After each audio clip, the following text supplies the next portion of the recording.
Tatapusin na ngayong araw ng House Committee on Good Government and Public Accountability ang investigasyon sa paggasta sa confidential funds ng Office of the Vice President at Department of Education.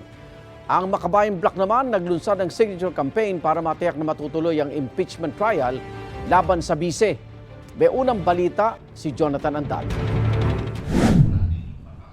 Hindi na ipatatawag ng House Committee on Good Government and Public Accountability si Vice President Sara Duterte dahil tatapusin na nila ang mga pagdinig nila tungkol sa confidential funds ng bise. May impeachment complaint na raw kasi sa kanya na ang isa sa mga dahilan ay confidential funds din. Kapag umusad ang impeachment, Committee on Justice naman ang gagawa ng mga pagdinig.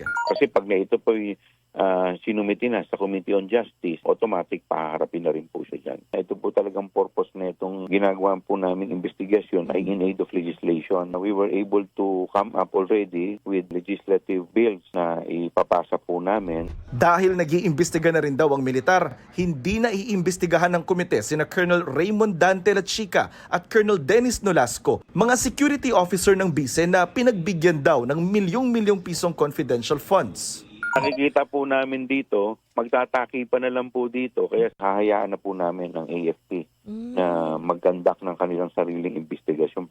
Sa pagtatapos ng pagdinig, naniniwala ang chairman ng komite na may mali-anyang ginawa ang bise sa pondo. Kung ito naman po talaga ay nagamit sa tama, dapat umpisa pa lang lahat sila hindi na nagtago Bakit po inabot kinailangan pa i-contempt sila? Sa huling impormasyon, nasa opisina pa ng Secretary General ang impeachment complaint laban sa bise. Sunod itong ipapasa sa opisina ng House Speaker para dalhin sa plenaryo at ibato sa Justice Committee para dinggin ito. Pero tingin ni Justice Committee Vice Chairman Representative Keith Flores, kulang na sila sa oras kung matutuloy ang impeachment dahil hanggang Hunyo na lang ang 19th Congress.